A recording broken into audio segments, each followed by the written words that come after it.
Hello everybody. Hello everybody. Today we are going to understand the concept of learning in the artificial neural networks and what are the different types of learnings in the artificial neural networks. So to begin with, let's understand what is learning in the artificial neural networks.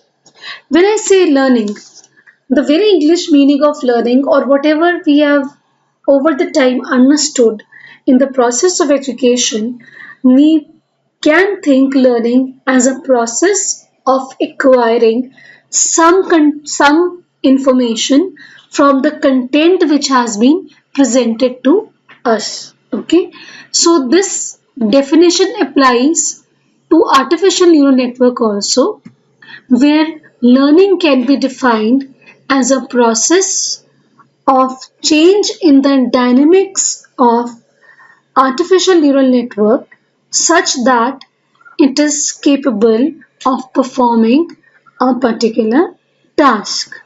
Okay, so when I say dynamics refers to the part in the structure or the architecture of the neural network which can change or which is liable to change, and what we can change is the weights of the connections in the network. So basically I can say that learning in the artificial neural network is the process of change in the weights of the connections in the artificial neural network such that it gives it the capability to perform a particular task.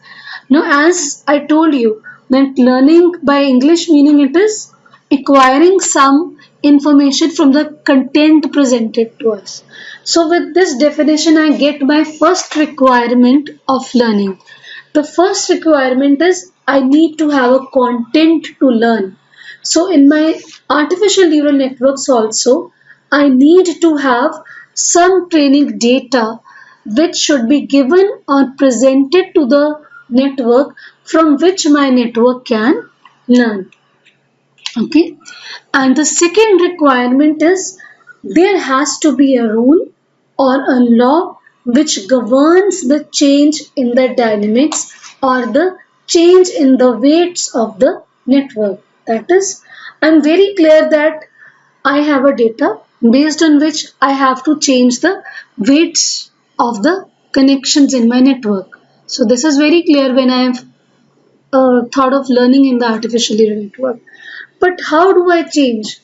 What is the relationship which allows me to change the, or what is the range within which I have to change my weights? So all this is governed by a learning rule or a learning law. So with this understanding, I now can define my learning as a process of change in the weights of connections in the neural network governed by a particular learning law. Okay. So to understand it better, we consider a simplest form of artificial neural network which has n inputs given by the input vector x1, x2 and xn, and there is a single output y. Okay, and each of the connection from the input towards this output y has a weight associated with it, and this is given by weight vector comprising of w1, w2 and wn, where w1 is the weight associated with the input x1, w2 is the weight associated with the input x2, wn is the weight associated with the input x2, etc. and so on. Okay.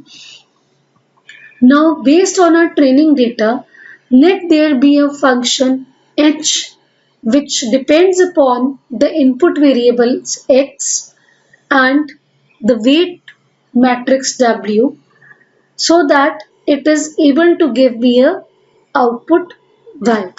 Okay.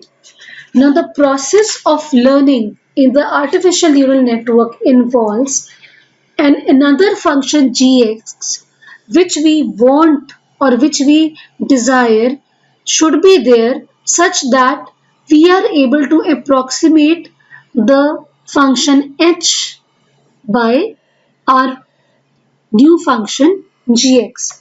So we already have a relationship between the inputs and the outputs which is present in my training data.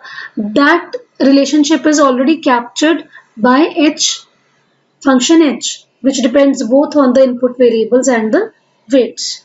Now we want our network to approximate that relationship by another function gx, such that the gx is the learning of my network, so that when I present the new inputs, my network is capable of giving me the predicted set of outputs based on its learning, that is the function g. Am I clear on this? So I can just say that my learning is actually adjustment of weights such that we want to approximate the relationship which is existing between the training, between the inputs and outputs as presented in the training data.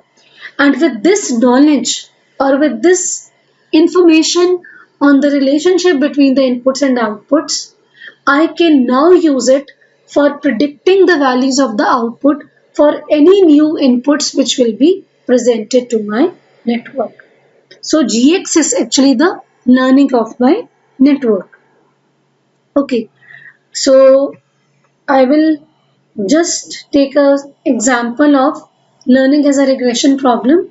Consider a problem with output y as a price of the smartphone and let x1 be the input. I am considering a single input as a input parameter and let that be processor speed. So let's say I have a data set or the training data which shows me what is the relationship between the price and the input parameter, that is the processor speed. So if my processor speed is 1 gigahertz, the average cost of my smartphone is 14,000. If my speed increases to 1.5, my cost increases to 23,000.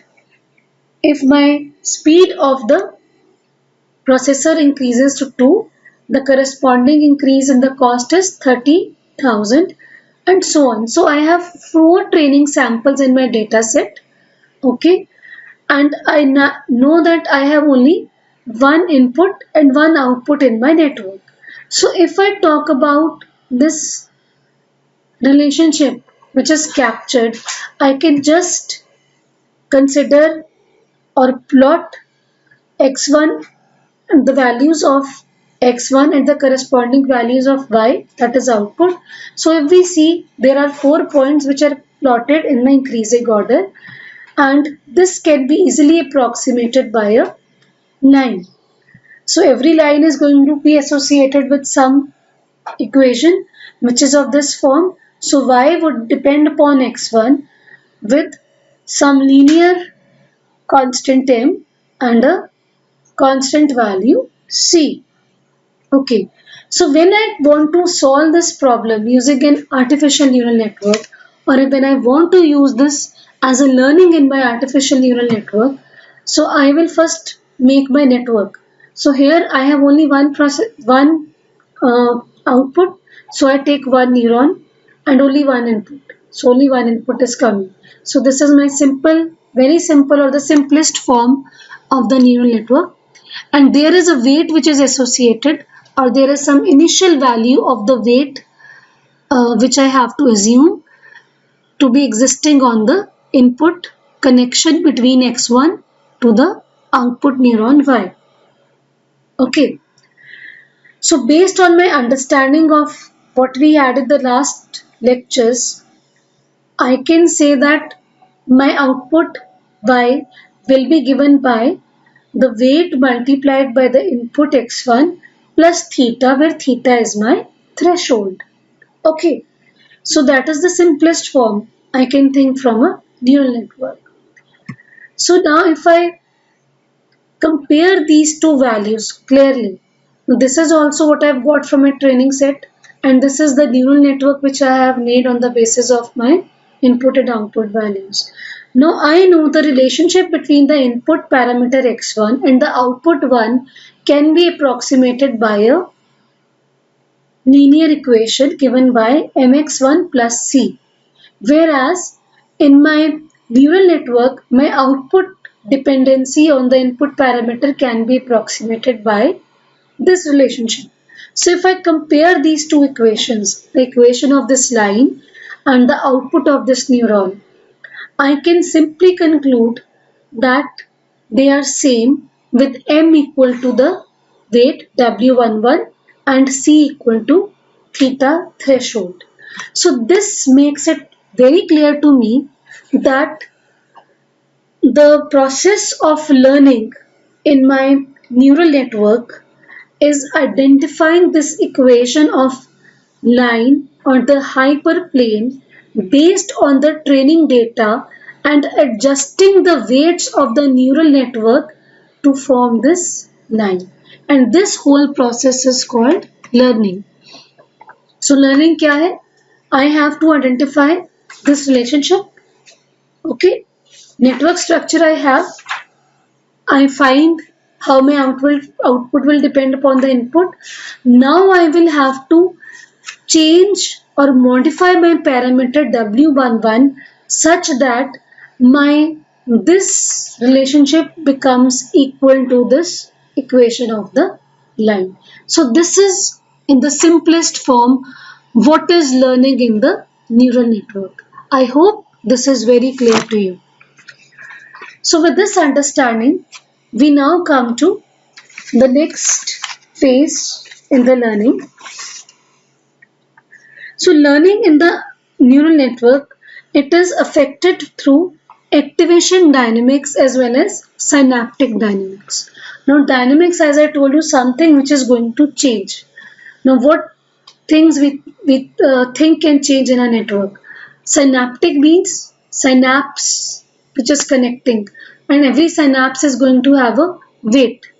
So for a given network, the activation state, that is state of activation of all the output neurons in my network, that gives me the activation dynamics, and this constitutes the short-term memory, whereas the change in the weights of the interconnections in my network, that gives me the long-term memory and is referred to as the synaptic dynamics. So the activation dynamics or the short-term memory can be prescribed by the set of equation which defines the current activation state of the network. So for at any moment t, what is the activation state of my entire network? That is my activation dynamics, and that constitutes the short-term memory because that exists only for the single pass of information or for any time instant t. Okay, once my weights are updated, my activation states are going to change. Okay, so the short-term memory is what? The current state of activation, and the long-term memory is what? The weights which have been adjusted so that I am able to achieve my required output. Okay, so the learning actually deals with what? Activation and synaptic dynamics, but the long-term memory or the learning rules, how it is implemented is that is through the change in weights on the interconnections, and it constitutes the long-term memory because once the weights are changed, those will not change till the next pass of information that is applied, and that will actually move my actual output closer to the required output. Okay, so this is the synaptic dynamics. Now we come to is the types of learning. Broadly, I can classify my learning into supervised, unsupervised, and reinforcement learning. Further, supervised learning can be divided into error correction gradient descent, stochastic learning, and unsupervised can be divided into Hebbian and competitive learning. Whereas error correction gradient descent learning can further be divided into back propagation and the least mean square learning. So in this lecture, we are going to only talk about supervised, unsupervised, and reinforcement learning. This we'll eventually learn as we come to the learning laws. That is the subtypes of supervised and unsupervised. They are based on the learning rule which has been applied. Okay. So we'll talk about it later when we talk about learning rules. Currently we are going to understand what is supervised, what is unsupervised, and what is reinforcement learning. So let's start with it. Let's talk about supervised learning. Supervised learning is said to be learning with a teacher, okay, because it is under the supervision. Now what in my network is the teacher? To play the role of the teacher, I have my target output or the expected output. So for the given data or the input which is applied, I will already have the expected value or the desired value with me. Okay, what is the desired output? Let that be marked by T. So T here denotes my target or the expected or the desired output in my network. Okay, and let O be my actual output which I have achieved based on my inputs which are applied and my weights which are applied in my network. Okay, so there once we get the output O, I can compute the error given by T minus O. So this error is my teacher which helps me or tells my network to change or modify its weights on the interconnections such that my error is reduced to a minimum value or to a zero value. So what is my learning here? My learning here is guided by the error which should eventually be reduced to zero or an insignificant value so that I am able to achieve my actual output closest possible to my desired output. So my learning, it involves changing the direction of the weight, changing the weights in that direction such that my error is minimized between the target output and the actual output achieved. Okay, so I hope this is very clear to you people. Okay, so to give an example of this supervised learning, in terms of artificial neural network, it is back propagation is one of the most common examples which I can give you on this. Okay, and we'll study that in detail also. But to conceptually understand what is supervised learning is, let's say you have been given an assignment in the class.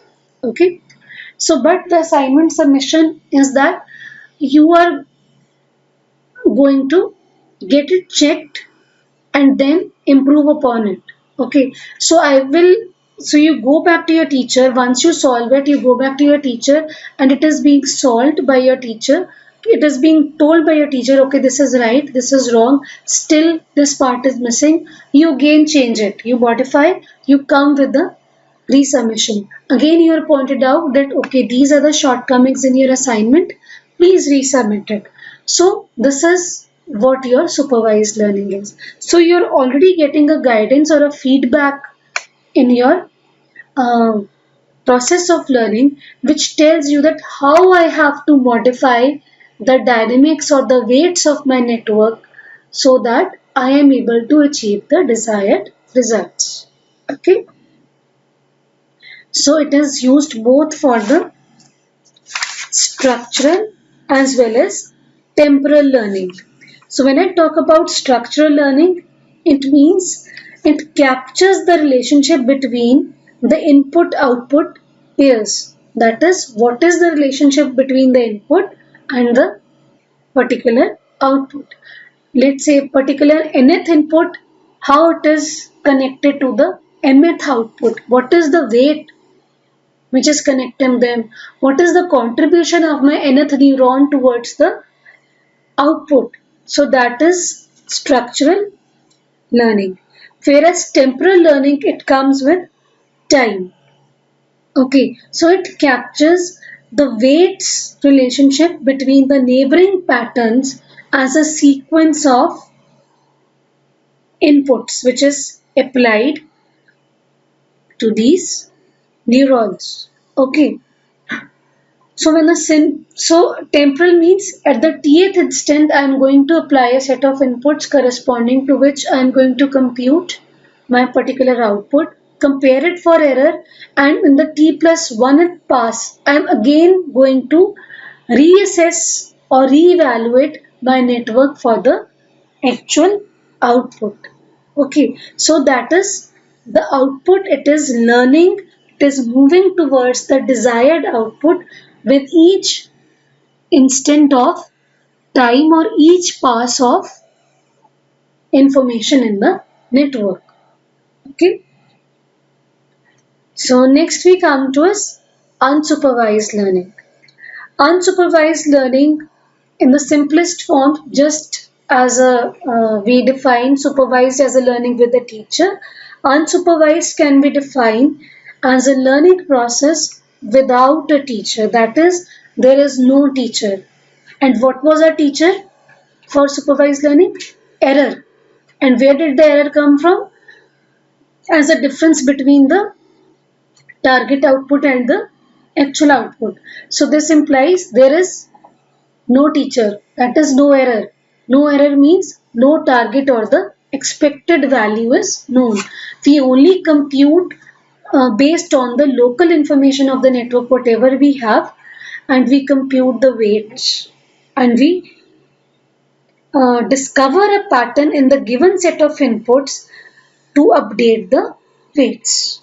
Okay, so it is far more complex and difficult to implement. It may involve looping connections or the feedback connections, and this is also known as your self-learning. So the very common example in the terms of the neural networks is your self-organizing maps, that is, which are guiding themselves. Okay, so that is your unsupervised learning. So to broadly differentiate between the supervised and unsupervised, supervised learning, it uses the set of data inputs with the corresponding desired output available. Whereas in the unsupervised, we only have available the input vectors. Okay. Next, the training in the supervised learning is performed until the network learns to associate each input vector to its respective desired output vector. That is, error is reduced. We move our actual output as close as possible to the desired output with the given set of inputs. Whereas in case of unsupervised learning, network learns some internal features of the whole set of input vectors presented to it. So for the given input vectors which are applied, I try to capture some characteristic or the quality or the feature of my network. Okay. Next point is the supervised learning. Here the relationship learned can be applied to new data. So just as I told you in the beginning, so already there is a relationship H which exists between the input and the output. But I learn G, a function G. Now this function G can be used, okay, so that if I have next set of inputs applied, I can predict or get the desired value of output. Whereas there is no such guidance in case of unsupervised learning, so they are harder to implement as they have to learn from the current inputs itself. So the common applications where they may be used is supervised learning may be used as for the classification problem, pattern recognition problem. For example, let's say I have taught my network to understand what is A. So we have already applied an input uh, pattern of alphabet A. So next time, once learned, my network should be able to identify the alphabet A. Whereas unsupervised, they are more appropriate to be applied to the clustering problem. Now, what is difference between classification and clustering? I'll give you the example in the terms of this handwritten character recognition only. Suppose I have taught my network or this network that this is the character uppercase alphabet A.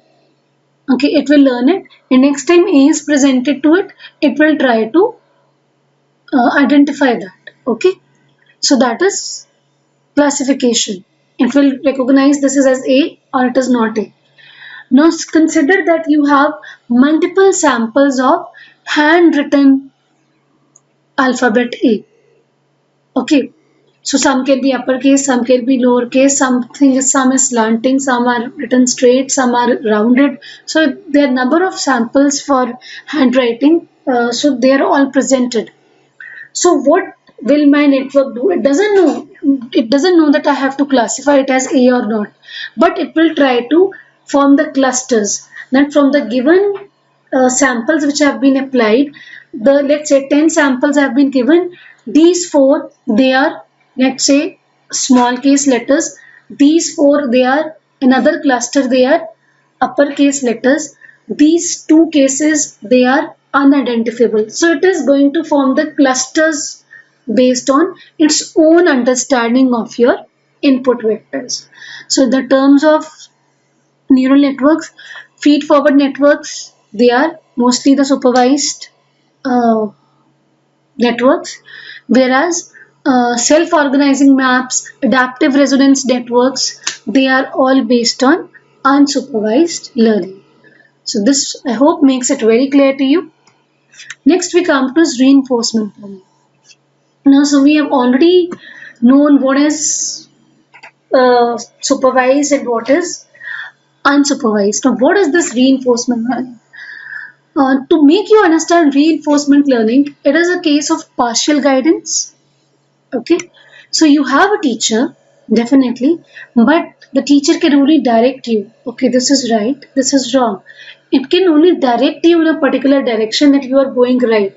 It will not evaluate you. Okay, so my teacher as a target or the expected output is missing, but I have some guidance available which tells me that my change of weights it is going in the right direction, or I am changing the weights in a direction which is taking me away from my actual output or the output I expect. Okay, so for the conceptual understanding I would like to give you, it is like your capstone.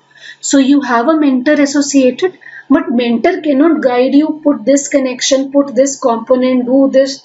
It can only tell you, you come, okay, we have already achieved the hardware, now we want to go for the software development. He can tell you, okay, yes, the next stage is software development, next is report making. So we are moving in the right direction step by step. So that is reinforcing.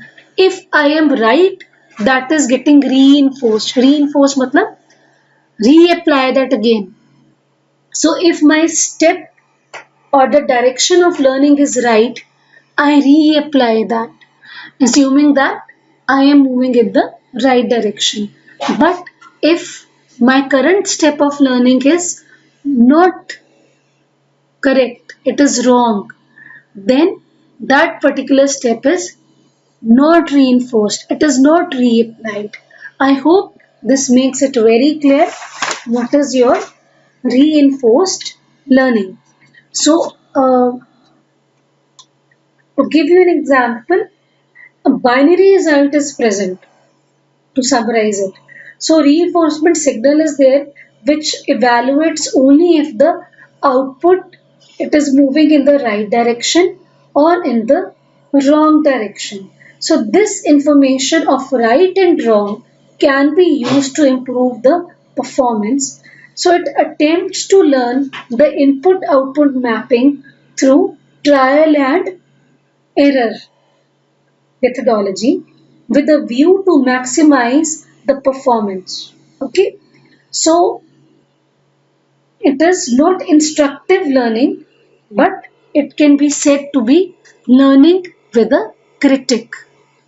So this winds up what are the broad classifications of learning. Let's summarize it.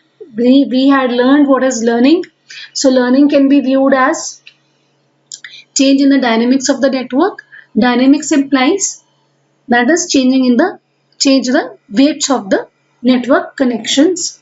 Okay, this can be carried out either in a supervised manner, unsupervised manner, and reinforced learning. So all three forms of learning, they have two requirements. I need to have a training data which has to be applied for the learning to be carried out in the neural network, and there has to be a learning rule or a law which should govern how my weights are changing when the particular set of inputs is applied. In the supervised, I have expected or the target value available with me. So when my error is reducing between the actual output and the uh, desired output, it means I am moving closer towards my target and my learning is getting achieved. Whereas in the unsupervised, there is no error to guide us. The network has to learn from itself. It has to capture the properties or the features of the network itself when the inputs are applied. And the last is the reinforcement learning, which is learning with the critic.